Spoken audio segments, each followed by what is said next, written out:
ప్రేమ అది ఎవరు కొనలేనిది. నిజము దీనిని నమ్ము, ఇది గురి అందించలేనిది. తల్లి కన్నుల ప్రేమ నీడవలే గతించును, కన్నా బిడ్డల ప్రేమ కలలాగా కరిగిపోను. తల్లి కన్నుల ప్రేమ నీడవలే గతించును, కన్నా బిడ్డల ప్రేమ కలలాగా కరిగిపోను. ఎన్నడెన్నడు మారనిది నా యేసుని దివ్య ప్రేమ, ఎన్నడెన్నడు వీడనిది నా యేసుని దివ్య ప్రేమ. ప్రేమ యేసుని ప్రేమ అది ఎవరు కొలువలేనిది.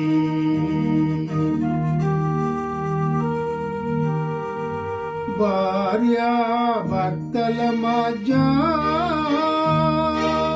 వికసించిన ప్రేమ పుష్పము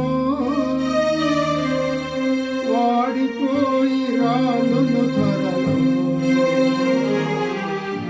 మోడులా మిగిలిపోవును. వాడిపోయి రాలును త్వరలో, మోడులా మిగిలిపోవును. ఎన్నడెన్నడు మారనిది నా యేసుని దివ్య ప్రేమ, ఎన్నడెన్నడు వీడనిది నా యేసుని దివ్య ప్రేమ.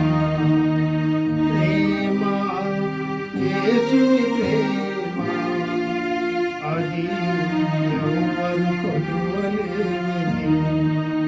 నిజము దీనిని నమ్ము, ఇది గురి అందించలేనిది. బంధు మిత్రుల ప్రేమ వికసించిన ప్రేమ పుష్పము వాడిపోయి రాలును త్వరలో, మోడులా మిగిలిపోవును. వాడిపోయి రాలును త్వరలో, మోడులా మిగిలిపోవును. ఎన్నడెన్నడు మారనిది నా యేసుని దివ్య ప్రేమ, ఎన్నడెన్నడు వీడనిది నా యేసుని దివ్య ప్రేమ. ప్రేమ యేసుని ప్రేమ అది ఎవరు కొలువలేనిది. ధరణిలోని ప్రేమలన్నీయు స్థిరము కాదు కరిగిపోవును. క్రీస్తు యేసు కల్వరి ప్రేమ కడవరకు ఆదరించును. ప్రేమ యేసుని ప్రేమ అది ఎవరు కొలువలేనిది. నిజము దీనిని నమ్ము, ఇది భువి అందించలేనిది. Praise the Lord. యేసుక్రీస్తు నామములో మీకు అందరికీ వందనములు తెలియజేస్తూ ఉన్నాను. ఈ విధంగా ప్రార్థన టీవీ ద్వారా మరి మరొకసారి మిమ్మల్ని కలుసుకునే భాగ్యం దేవుడు నాకు ఇచ్చినందుకు దేవునికి వందనాలు తెలియజేస్తూ, మరి విశ్వాసము విశ్వాసము విశ్వాసము విశ్వాసము క్రైస్తవ జీవితం అంతా కూడా మరి విశ్వాసం మీదే ఆధారపడి ఉంది కదా. మరి విశ్వాసము అనగా నిరీక్షింపబడు వాటి యొక్క నిజస్వరూపము అని భక్తుడు సెలవిస్తూ ఉన్నాడు. అంటే నమ్మిక, పూర్తిగా నమ్మకం ఉంచటం, పూర్తిగా ఏ విధమైన సందేహం లేకుండా నమ్మకం ఉంచటాన్ని విశ్వాసము అంటారు. అంతేకాదు చూడండి, లేనివి ఉన్నట్టుగా మరి మనం ఊహించుకుని దేవుడు కలుగజేస్తారు ఒక దినాన అని చెప్పేసి ఇక నమ్మిక కలిగి ఉండటం విశ్వాసం అని మరి భక్తుడు సెలవిస్తూ ఉన్నాడు. విశ్వాసము, ఎందుకంటే విశ్వాసం వలనే కృపచేతనే మీరు రక్షించబడ్డారంటున్నాడు. విశ్వాసం ద్వారానే క్రైస్తవ నిరీక్షణ అనేది, క్రిస్టియానిటీ అనేది ఫెయిత్ మీద, విశ్వాసం మీదే ఆధారపడి ఉందన్నమాట. ఎందుకంటే దేవుడు ఉన్నాడనియు ఆయన సమస్త కార్యములు చేయగలవాడనియు మీరు నమ్మవలను కదా అంటాడు భక్తుడు ఒక చోట. కాబట్టి విశ్వాసము అనేది నిరీక్షింపబడి వాటి యొక్క నిజస్వరూపము. దేవుని వాక్యంలో మరి దేవునికి నమ్మడంలో విశ్వాసం అనేది చాలా అవసరము. విశ్వాసము ద్వారానే మరి రక్షణ అనేది వస్తుంది. రక్షణ అనేది ఎలాగ వస్తుందంటే కేవలము విశ్వాసము ద్వారానే, నమ్మటం ద్వారానే. మరి ఈ రక్షణ అనేది దేవుని నుండి మనం ఎలా పొందుకోవాలని, గతంలో కూడా మనవాళ్ళు దేవునికి దూరం అయిపోయినప్పుడు దేవుడు చేసినటువంటి ఆ యొక్క సృష్టి అంతా కూడా అన్నీ కల్పించి అక్కడ పెట్టినప్పుడు మరి మానవాళి మరి ఆదాము హవ్వలు దోషం చేసి దేవునికి దూరంగా అయిపోయారని అలాగ దూరమైన వారు అలాగే మరి చనిపోతే అయ్యో నరకంలోకి వెళ్ళిపోతారని, పాపం వల్ల వచ్చే జీతం మరణమని మనం ధ్యానించుకుంటూ వస్తున్నాం. మరణం అంటే రెండో మరణం కూడా ఉందని. మొదటి మరణం అందరూ చనిపోవాల్సిందే, అయితే రెండవ మరణం ఉంది. ఎవరైతే యేసుక్రీస్తు ప్రభువుని అంగీకరించరో, ఎవరైతే పాప జీవితాన్ని కడుక్కోరో వారికి రెండవ మరణము, అగ్ని ఆరదు, పురుగు చావదు. మరి ప్రకటన గ్రంథంలో కూడా మరి ఎంతో స్పష్టంగా తెలియజేస్తూ ఉంది. పిరికివారు, అవిశ్వాసులు, అసహ్యులు, నరహంతకులు, మాంత్రికులు, విగ్రహారాధికులు అందరూ అగ్ని గంధకములో మండుగుండములో పాలు పొందుదురు. ఇది రెండవ మరణము. కనుక ఆ రెండవ మరణం నుండి తప్పించడానికే యేసుక్రీస్తు ప్రభువారి లోకమునికి వచ్చారని, సమస్త మానవాళిని పాపము నుండి విమోచించి, ఎందుకంటే అందరికీ కూడా ఆ యొక్క పాపం అనేది సంప్రాప్తమైంది. ఆదాము హవ్వల బిడలమైన మనలో ఆ పాపం వచ్చింది. ఆ పాపం ద్వారా మళ్ళీ రేపు చనిపోయిన తర్వాత పరిశుద్ధుడైన దేవుని దగ్గర పరలోక రాజ్యంలో ఉండలేము. కనుకనే ఇక్కడ ఉండగానే, జీవితం ఉండగానే, సమయం ఉండగానే ఆ పాపములను కడుక్కొని దేవుని దృష్టిలో యోగ్యులముగా ఎలాగా పాపాలు కడుక్కుంటాం? పాపములు కడుక్కోవడం నీ కొబ్బరికాయ నీళ్ళ వల్ల కానీ, గంగా జలంలో నీళ్ళ వల్ల కానీ మరి దేని వలన రక్షణ కలదని దేవుని వాక్యం స్పష్టంగా సెలవిస్తాం. యేసుక్రీస్తు రక్తం వల్ల మాత్రమే. ఎందుకంటే ఆయన పరిశుద్ధుడు, పరిశుద్ధ రక్తము వల్ల మాత్రమే పాప విమోచన అని వేదాలన్నీ ఘోషిస్తున్నాయి. చూసుకోండి ప్రియమైనటువంటి వాళ్ళారా, యేసుప్రభువే దేవుడా, యేసుప్రభువే దేవుడని ఎందుకు అంటున్నామంటే ఆయన పాపము నుండి మనల్ని విమోచించడానికి క్రయధనము చెల్లించారు. ఎవరైనా చూసుకోండి, ఎవరైనా పాపాల కోసం, విడుదల కోసం ఎవరైనా మరణించారా? ప్రియ సహోదరులు, సహోదరులు, మీరు ఎవరైనా సరే, ఎన్నో మతాలు ఉన్నాయి కానీ పాపము నుండి విమోచించడానికి క్రయధనము చెల్లించిన వారు యేసుక్రీస్తు ప్రభువారు ఒక్కరే. అందుకే ఆయన పరిశుద్ధ రక్తమును సిలువలో కార్చి, అమూల్య రక్తమును కార్చి మీరు విశ్వాసము ద్వారా కడుక్కోండి, నా బిడ్డలు అవుతారు, పరలోక రాజ్యం వెళ్తారు అని మరి ఎంతో స్పష్టంగా మరి చెప్తూ ఉన్నారు. కనుక మనం విశ్వాసము ద్వారానే దాన్ని మనం కడుక్కోవాలని, మన హృదయంలో తీసుకోవాలని దేవుని వాక్యం సెలవిస్తూ ఉంది. మొదటగా మనం ఆ విశ్వాసమును రక్షణ ద్వారా, అంటే ఎలాగ రక్షణ పొందాలంటే విడుదల. రక్షణ అంటే అపాయంలో ఉన్నామనే అర్థం. అపాయం నుంచి విడుదల అవ్వటమే రక్షణ అంటాం. అపాయంలో ఉన్నాం కనుక అపాయం నుంచి ఎలా విడుదల పొందుతాము అని మనం ఆలోచిస్తే దేవుని వాక్యం ఏమైనా సెలవిస్తూ ఉందంటే విశ్వాసము ద్వారానే, ఆయన చేసిన క్రియను మనం నమ్మటం ద్వారానే, ఆయన చేసిన యాగాన్ని మనం యాక్సెప్ట్ చేయటం ద్వారానే మనం విడుదల పొందగలమని దేవుని వాక్యం సెలవిస్తూ ఉంది. యోహాను సువార్త 3:16 కూడా చూస్తే చూడండి, దేవుడు లోకమును ఎంతో ప్రేమించెను, కాగా ఆయన తన అద్వితీయ కుమారునిగా పుట్టిన వాని యందు విశ్వాసముంచు ప్రతి వాడును నశింపక నిత్య జీవము పొందునట్లు ఆయనను అనుగ్రహించెను. విశ్వాసం ఉంచే ప్రతివాడు, ఎందుకంటే దేవుడు లోకానికి పంపించారు, వెళ్ళి ఆ యొక్క యాగం చేసిరా అని చెప్పేసి మరి మళ్ళీ తిరిగి ఆ బిడ్డలు, మన బిడ్డలు మరి తిరిగి మన దగ్గరికి రావాలంటే, మనతో కూడా సదాకాలం ఉండాలి అంటే ఒక యాగం జరగాలి, కడగబడాలి, శుద్ధి చేయబడాలి.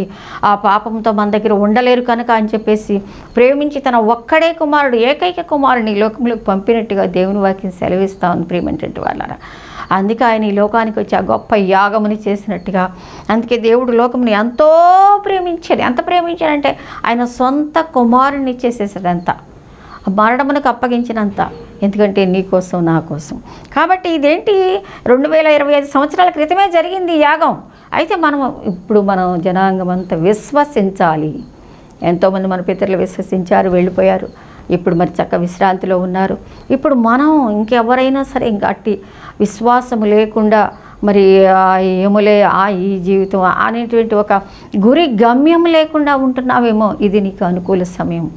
ఇది దేవుడు నిన్ను ప్రేమించినటువంటి సమయం. కాబట్టి నువ్వు కూడా ఆ విశ్వాసములోకి రావాలని, యేసుక్రీస్తు ప్రభు ఒక్కరే మార్గము, సత్యం, జీవమని, ఆయన ద్వారా తప్ప వేరే మార్గం లేదని, ఆయన ద్వారా తప్ప నువ్వు పరలోక రాజ్యం చేరలేవని మరి గట్టిగా విశ్వసించి, ఎలాగా అంటే ఆయన ఒక్కరే యాగం చేశారని నమ్మాలి అని దేవుని వాక్యం సెలవిస్తూ ఉంది. కనుక రక్షణ పొందాలంటే యేసుక్రీస్తుని విశ్వాసం ఉంచాలి. అదేవిధంగా 5వ అధ్యాయం యోహాను సువార్తలోని 24వ వచనం కూడా చూడండి. నా మాట విని నన్ను పంపిన వాని యందు విశ్వాసం ఉంచువాడు నిత్య జీవము గలవాడు, వాడు తీర్పులోనికి రాక మరణంలోని జీవములోనికి దాటింపబడును. నా మాట విని అంటే దేవుడు ఇక్కడ మనం సెలవిస్తూ ఉన్నాడు. నన్ను పంపిన వాని యందు విశ్వాసం ఉంచాలి, విశ్వాసం ఉంచాలి. పాప విమోచనకి ఆయన వచ్చారు, నా పాపం తీసివేయటానికి ఆయన వచ్చారంటే విశ్వాసం ఉంచిన రోజున మాత్రమే నువ్వు విడుదల పొందుతావు అని, అప్పుడు తీర్పులోకి రావిక, మరణం నుంచి తప్పించబడతావని దేవుని వాక్యం స్పష్టంగా సెలవిస్తూ ఉంది. ప్రియమైనటువంటి వారలారా, కనుక మనం దేవుని యొక్క మాటలను మనం గైకొనాలి, ఆయన యందు విశ్వాసం ఉంచాలి. చెబుతున్న వాక్యాన్ని మనం గైకొని మేలు పొందాలని ఇక్కడ దేవుని వాక్యం సెలవిస్తూ ఉంది. అంతేకాదు చూడండి 11వ అధ్యాయం 5వ వచనంలో కూడా చూస్తే, అందుకు యేసు పునరుద్ధానమును జీవమును నేనే, నా యందు విశ్వాసం ఉంచువాడు. విశ్వాసం గురించి మనం మాట్లాడుకుంటూ వస్తున్నాము. మొదట రక్షణ కొరకు ఎలా విశ్వాసం ఉంచాలి, రక్షణ పొందాలి అంటే, అపాయం నుండి విడుదల పొందాలి అంటే, విడుదల పొంది మనం రక్షణ భాగ్యం పొందుకోవాలి అంటే ఎలాగ మనం విశ్వసించాలని దేవుని వాక్యం ఇక్కడ సెలవిస్తామని దేవుని అంటే ఏమంటున్నారంటే అక్కడ అందుకు యేసు పునరుద్ధానము జీవము నేనే, మళ్ళీ తిరిగి లేచాను, మీకోసం చనిపోయి తిరిగి లేచాను. మీరు కనుక ఒకవేళ చనిపోతే తిరిగి లేపి నాతో కూడా ఉంచుకుంటాను, నా యందు విశ్వాసం ఉంచినప్పుడు అని ఇక్కడ దేవుని వాక్యం సెలవిస్తూ ఉంది. నా యందు విశ్వాసం ఉంచేవాడు చనిపోయినా బ్రతుకును అంటే అదే అనమాట. ఇప్పుడు చనిపోతాము 80 ఏళ్ళకో, 70 ఏళ్ళకో, 60 ఏళ్ళకో, 40 ఏళ్ళకో. ఎవరైతే యేసుక్రీస్తు ప్రభు నందు విశ్వాసం ఉంచి నా పాపములు క్షమించబడినవి, ఇదిగో యేసు రక్తంలో నన్ను కడుక్కున్నాను, ఆయన నన్ను కడిగారు, ఆయన బిడ్డగా చేసుకున్నారు, ఆయనతో ఉన్నానని అనుకున్న తర్వాత నువ్వు 60కి 70కి చనిపోయావే అనుకో, మళ్ళీ తిరిగి లేస్తావు. ఒక దినాన ప్రభు వస్తారు, నేను తీసుకుని వెళ్తారు, ఆయనతో కూడా సదా ఉంటావు అని దేవుని వాక్యం ఇక్కడ సెలవిస్తూ ఉంది. కనుక పునరుద్ధానము జీవము నేనే అని చెప్పేసి ఆయన ఖండితంగా సెలవిస్తూ ఉన్నారు. అంతేకాదు చూడండి, రోమిలికి రాసిన పత్రిక 10వ అధ్యాయం 9వ వచనంలో చూడండి, యేసు ప్రభువుని నీ నోటితో ఒప్పుకొని దేవుడు మృతులలో నుండి ఆయన లేపిన నీ హృదయమందు విశ్వసించిన ఎడలా, విశ్వసించాలి. విశ్వాసం గురించి మనం మాట్లాడుకుంటున్నాం, నమ్మిక ఉంచడం గురించి మనం మాట్లాడుకుంటున్నాం. నువ్వు నమ్మిక ఉంచితే చాలు, విశ్వసిస్తే చాలు, ఆయన నీ జీవితంలో కార్యం చేస్తారు. ఏది? నీ కొరకే ఆయన వచ్చి మరణించి పాపముల కోసం రక్తము కార్చారంటే నమ్మాలి నువ్వు. అదే అంటున్నాడు, యేసు ప్రభువుని నీ నోటితో ఒప్పుకొని దేవుడు మృతులలో నుండి ఆయన లేపిన నీ హృదయమందు విశ్వసించిన ఎడలా నీవు రక్షించబడుదువు, నువ్వు విమోచింపబడుదువు, నువ్వు బయటికి వస్తావు, పాపంలో నుంచి బయటకు వచ్చేస్తావు, అప్పుడు నువ్వు దేవుని బిడ్డ అవుతావు అని చెప్పేసి దేవుని వాక్యం ఖండితంగా సెలవిస్తూ ఉంది. కాబట్టి విశ్వాసము ద్వారానే రక్షణ. ఇంకా వేరే మనం చేసేటువంటి కార్యాల వల్ల కానీ మరి దేని వల్ల కూడా మనము విడుదల పొందలేమని దేవుని వాక్యం సెలవిస్తూ ఉంది. ప్రియమేంటి వారలారా, చూడండి గలతీయులకు రాసిన పత్రికలో 2వ అధ్యాయంలో 16వ వచనంలో చూస్తే, మనుష్యుడు యేసుక్రీస్తునందు విశ్వాసం వల్లనే కానీ ధర్మశాస్త్ర సంబంధమైన క్రియల మూలమున నీతిమంతులుగా తీర్చబడడని ఎరిగి మనము ధర్మశాస్త్ర సంబంధమైన క్రియల మూలముగా కాక క్రీస్తునందలి విశ్వాసము వలననే నీతిమంతులమని తీర్చబడుటకై. ధర్మశాస్త్ర సంబంధమైన క్రియలు, మంచితనము, సహాయము, ధర్మశాస్త్రం ఉంది కదా మనకి. ఏంటి, నిన్ను వాళ్ళని పొరుగు వాళ్ళని ప్రేమించాలి, అవన్నీ పాటిస్తాం. ఓకే, వ్యభిచారం చేయకూడదు, దొంగతనం చేయకూడదు. తర్వాత ఫస్ట్ ఏంటంటే ముందు విశ్వాసం ఉంచాలి యేసు రక్తంలో. వీటి వల్ల రక్షణ ఎలా. చాలామంది ధర్మకార్యాలు చేస్తారు, పుణ్యకార్యాలు చేస్తారు, పేదవారికి సహాయం చేస్తారు, మంచిదే. కానీ రక్షణ దానివల్ల రాదు. అది ధర్మశాస్త్ర క్రియల వలన మనకు రక్షణ రాదు అని భక్తుడు స్వయంగా సెలవిస్తూ ఉన్నాడు. అంటే మన మంచి, మన నీతి మురికి గుడ్డలు లాంటిది అంటున్నాడు భక్తుడు ఇంకో చోట. అంటే మనం ఏదో నీతిగా ఉన్నాం, భక్తిగా ఉన్నాం, చాలా సహాయం చేస్తున్నాం, నేనే మంచోడిని అనుకోవటం అది ఎంతవరకు అంటే అది రక్షణ ఇవ్వదు. యేసుక్రీస్తు రక్తం వల్ల మాత్రమే రక్షణ. ఆయన విశ్వాసం ఉంచడం వల్ల మాత్రమే నా కొరకు సిలువ కార్యం చేశావు, నా పాపాన్ని తీసివేయటానికి నాకు మారుగా నీవు మరణించావు అని నమ్మడం ద్వారా, అది నా హృదయంలోకి తీసుకొని నన్ను కడగండి అని అడగడం ద్వారా ఆయన నీ హృదయంలో ప్రవేశించి విశ్వాసము ద్వారా నువ్వు రక్షణలోకి వస్తావని దేవుని వాక్యం సెలవిస్తూ ఉంది. విశ్వాసం ద్వారా రక్షణ పొంది ఇప్పుడు మనం రక్షణ ఎలా పొందామో మనం మాట్లాడుకుంటూ వచ్చాం. విశ్వాసం ద్వారా మాత్రమే, పుణ్యకార్యాల వల్ల మరి దేని వలన కలుగుదని చెప్పేసి మనము చూసుకుంటూ వచ్చాం. విశ్వాసము ద్వారా మనం రక్షణ పొందిన తర్వాత ఈ యొక్క విశ్వాసాన్ని మరి ఎంతో ప్రాక్టీస్ చేసుకోవాలి.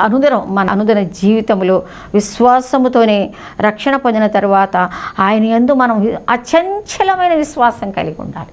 ఏమాత్రం మరి అటు ఇటుగా కాకుండా మరి సంపూర్ణ విశ్వాసంతో, ఎప్పుడైతే రక్షణ పొందావు కదా, దేవుని బిడ్డగా అయ్యావు కదా, ఆయన విశ్వాసంతో ఈ జీవిత యాత్రను సాగించుకోవాలి. అంతేగాని మళ్ళీ మామూలుగా మరి మనం జీవిస్తే మన దేవుని రాజ్యాన్ని చేరలేము. ఇక విశ్వాసములో కూడా మరి భక్తులు చూస్తే దేవుని వాక్యం సెలవిస్తే అలా రక్షణ పొందిన తర్వాత ఎంతోమంది బిడ్డలు మరి గొప్ప విశ్వాసంతో ముందుకెళ్ళినట్టుగా దేవుని వాక్యం ఇక్కడ సెలవిస్తూ ఉంది. ఇక్కడ చూడండి, గొప్ప విశ్వాసము పొందిన తర్వాత, రక్షణ పొందిన తర్వాత గొప్ప విశ్వాసములో రకాలు. గొప్ప విశ్వాసం అనమాట.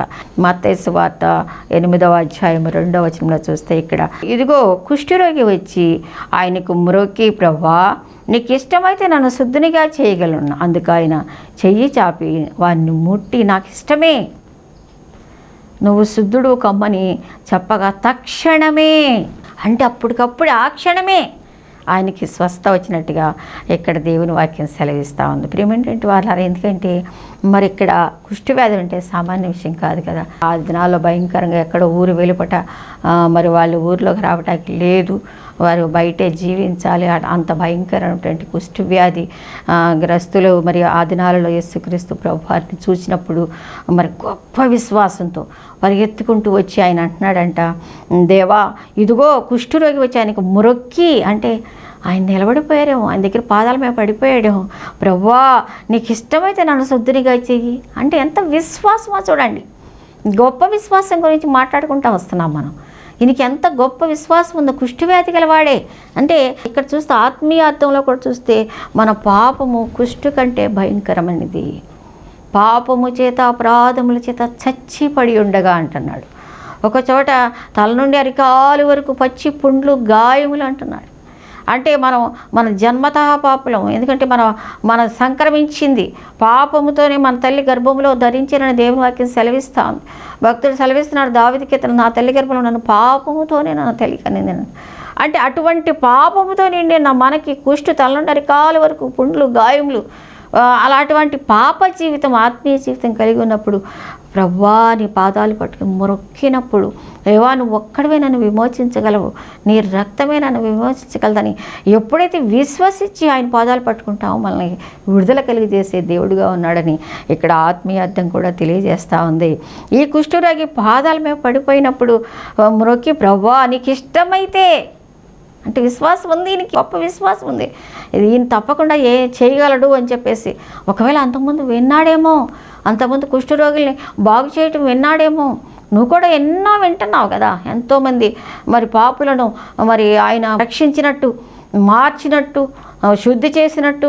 నువ్వు ఎంతమంది పాపులు మరి ఆయన దగ్గరికి వచ్చి రక్షణ పొంది, నెమ్మది పొంది, మనశ్శాంతి పొంది జీవిస్తా ఉన్నట్టు నువ్వు ఎన్నో వింటున్నావు. కానీ నువ్వు దేవుని దగ్గరికి తెచ్చుకోవడానికి ఆలస్యం చేస్తున్నావు. ఇతనైతే ఎప్పుడైతే యేసు ప్రభుని చూశాడో వెంటనే వెళ్ళిపోయి పాదాల మీద పడి ముద్దు పెట్టుకున్నప్పుడు, మ్రొక్కినప్పుడు, అడిగినప్పుడు తక్షణమే, అంటే అప్పుడు వెంటనే ఆన్ ద స్పాట్ చేసేసాడనమాట. అని కుష్ఠరోగము శుద్ధి అయినప్పుడు యేసు ఎవరితో ఏమి చెప్పాలని చెప్పేసి, ఎందుకంటే అంత గొప్ప విశ్వాసంలో ఈ కుష్ఠరోగి స్వస్థ పొందినట్టుగా దేవుని వాక్యం సెలవిస్తూ ఉంది. అంతేకాదు 10వ వచనంలో చూడండి, 8-10లో యేసు ఈ మాట విని ఆశ్చర్యపడి వెంట వస్తున్న వారిని చూసి, ఇశ్రాయేల్లో నేను ఎవ్వరికి ఎంత విశ్వాసం లేదు. విశ్వాసం, గొప్ప విశ్వాసం గురించి మాట్లాడుకుంటున్నాం. ఇక్కడ కూడా చూడండి 3వ వచనం చూస్తే, ఆయన కపెర్నహూములో ప్రవేశించినప్పుడు ఒక శతాధిపతి అంటే ఆఫీసర్, అయిన ఉన్నతమైన స్థితిలో ఉన్నాడు.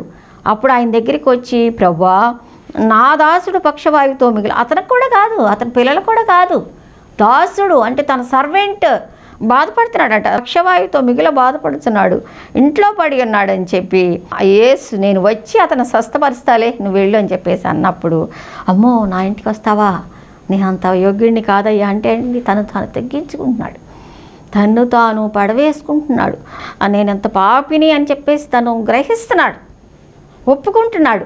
అప్పుడు ఏం చేశాడంటే వెంటనే దేవుడు చూడండి, నేను ఒకరిని పొమ్మంటే పోతారు, ఒకరు రమ్మంటే వస్తారు, నేను అంత పెద్ద ఆఫీసర్ని, నేను చేయమంటే చేస్తారు, కానీ యేసు మాట విని ఆశ్చర్యపడి వెంట వచ్చుతున్న వారిని చూసి, ఇశ్రాయేలులో నేను ఎవరికి ఎంత విశ్వాసం ఉన్నట్టు చూడలేదు. అంటే అంత గొప్ప విశ్వాసం. ఒక ఆఫీసరే, ఒక ఉన్నతమైన వాడే, ఒకరు రమ్మంటే వస్తారు, ఒకరు పొమ్మంటే పోతారంటే అంత ఉన్నత పదవిలో ఉన్నాడు, అంత డబ్బు ఉంది, అయినా సరే యేసునందు విశ్వాసం ఉంచాడు. నేను ఇక్కడ పాపిని అని కూడా గ్రహిస్తున్నాడు. అమ్మ నా దగ్గరికి వస్తావా దేవా, అమ్మో నేను పాపిని కదా అని చెప్పేసి తను ఎప్పుడైతే అంటున్నాడో, ఆయన అంటున్నారంటే యేసుక్రీస్తు ప్రభు వారు ఎంత గొప్ప సాక్షి, నేను ఇశ్రాయేలు ఎంత గొప్ప విశ్వాసం ఎవరిలో చూడలేదే అని చెప్పేసి గొప్ప విశ్వాసం కలిగినట్టుగా దేవుని వాక్యం ఇక్కడ సెలవిస్తూ ఉంది. కాబట్టి అంతటా యేసు, ఇక వెళ్ళు, నీవు విశ్వసించిన ప్రకారమే నీకు అవునుగాక అని చెప్పేసి అక్కడ గొప్ప విశ్వాసాలను మనం ఇక్కడ చూస్తూ ఉన్నాం. ప్రేమేంటి వాళ్ళారా, మన జీవితాల్లో కూడా అయ్యో నేను పెద్ద ఆఫీసర్ని, నాకు అది ఉంది ఇది ఉంది, ఓకే, కానీ నువ్వు పాపివని గ్రహించాలి, దేవుని దగ్గరికి వెళ్ళాలి, అప్పుడు మాత్రమే నీకు నెమ్మది ప్రశాంతత కలుగుద్దని ఇక్కడ దేవుని వాక్యం ఆత్మీయంగా సెలవిస్తూ ఉంది. మత్తయి 9:18 కూడా చూస్తే దేవుని వాక్యం ఏమని సెలవిస్తూ ఉందంటే, ఒక అధికారి వచ్చి ఆయన మొక్కి, నా కుమార్తె ఇప్పుడే చనిపోయింది. ఇక్కడ కూడా ఇంకో ఆఫీసరే, ఈయన కూడా అధికారేనంట, నా కుమార్తె ఇప్పుడే చనిపోయింది, అయినను నువ్వు వచ్చి నీ చెయ్యి ఆమె మీద ఉంచు, ఆమె బ్రతుకు చచ్చిపోయింది, ఆల్రెడీ చచ్చిపోయిన యేసు ప్రభు వచ్చి ముడితే లెగుస్తుంది అని చెప్పేసి ఆయనకు విశ్వాసం ఉంది ఒక ఆఫీసర్కి. ప్రిమెంటెంట్ వాళ్ళ గొప్ప విశ్వాసము మన జీవితాలలో మనం యేసుక్రీస్తు ప్రభువుని రక్షణ పొంది అంగీకరించి అనుసరిస్తూ ఉన్నప్పుడు విశ్వాస జీవితాన్ని మనం కలిగి ఉండాలి, విశ్వాసమును కలిగి ఉండాలి. మనం ఇది మాట్లాడుకుంటూ వస్తున్నాము. అలా గొప్ప గొప్ప విశ్వాసాలు కలిగి ఎలాగ దేవుల్లో కొనసాగారో, పెద్ద ఆఫీసర్స్ సైతం ఎలా ముందుకు వచ్చారో ఇక్కడ దేవుని వాక్యాలు చూస్తున్నాం. పరిశుద్ధాత్మ దేవుడు రాయించి ఉంచాడు మన కోసం, మనం బలపడటానికి కోసం. చూడండి ఇక్కడ ఏమంటున్నాడంటే, ఒక అధికారి వచ్చి ఇలా అంటున్నప్పుడు, చనిపోయిన అమ్మాయి చేతులు ఉంచావంటే నువ్వు బ్రతుకుతుంది ఆ అమ్మాయి అని చెప్పేసి యేసు లేచి అతని వెంట వెళ్ళెను. ఆయన శిష్యులు కూడి వెళ్ళిరి. ఆ సమయాన్ని ఇవన్నీ కూడా జరుగుతూ ఉంటే కింద చూడండి 25, జన సమూహమును పంపివేసి ఆయన లోపలికి వెళ్ళి ఆమె చెయ్యి పట్టుకొనగానే ఆ చిన్నది లేచెను. అంటే ఆయన విశ్వాసాన్ని గనుపరచడానికి యేసయ్య ఇంటికి వెళ్ళి ఆ అమ్మాయిని ముట్టి స్వస్థపరిచినట్టుగా. ఎందుకంటే నీ విశ్వాసమును బట్టి నీ కార్యాలు జరుగుతాయి అన్నమాట.